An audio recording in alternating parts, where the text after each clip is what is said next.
7:24 now. Welcome back to Breakfast Television. Time now to check in with Mike Apple, News 1130's business editor. Good morning, Mike. Happy Tuesday. Thank you. Favorite day of the week. Favorite day of the week, really? Yeah, discuss amongst yourselves. I mean, it's this debate. Is Tuesday the best? Is Thursday the best? No, Tuesday's the best. I'd have to say Friday, but let's get right into it. Let's start with it depends how busy your Friday is. Let's start with a financial mess at the malls. Shopping malls have been sitting empty for weeks now, and many tenants are reportedly skipping rent payments. Something like 25% of tenants they actually paid. The rest said, "Nah, I'm not paying right now. We don't have any money because there's no floor traffic." The problem with the shopping mall is, Mary, first off, they had to adjust to the world of e-commerce prior to the pandemic. So a lot of malls had gone through a big refurbishment, and they opened the ceiling up, more skylights, and just made things more bright and airy to get people to come in. So that was fine, except they had to, the operators of these malls had to take on a lot of debt to do that. And now you've got people not going to the mall at all. And the other question is, after the restrictions are lifted, stores could open up. Are people going to go to the mall? It might not be the social place that it once was. It's too people-y, for lack of a better description.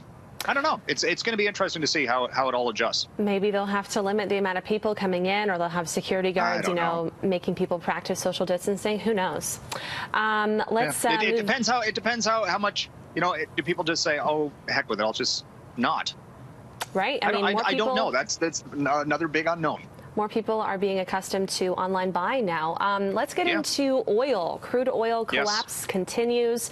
Oil starts the day down 20% to just $10 per barrel U.S. Yeah, and then it bounced, and then it's down again, and it's just all over the map. One of the biggest traders in the energy market, who holds a lot of these contracts to buy and sell oil, said this morning they're selling their June contract. That's the one we're currently in. It's a forward market because they figure there's no place to put the oil, even if it is produced. That's been the big problem. The storage facilities are filling up, and we're getting into the month of May, and OPEC's supposed to cut. Are they going to cut enough? Depends. And it's just remarkable, Mary, that the market itself, stock market, is ignoring this. The Canadian dollar. Hey, we're a petrocurrency. Nope, apparently not, because the Canadian dollar is up this morning.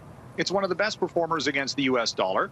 The earnings this morning that are in from corporate America are meh, to say the least. Companies aren't saying what they're expecting. Some standouts I should mention. Pepsi said that people were buying Frito-Lay chips and pop and all sorts of stuff. No surprise, pandemic buying. 3M, they've seen a sales surge in face masks and other health gear. Post-it notes for 3M, not so much. So they're retooling. So it's the topsy-turvy world right now in the financial markets. The TSX, though, just looking over, it's 144 points to the good, and the Dow is up for a 5th day in a row. I don't know. Have things improved? Yeah.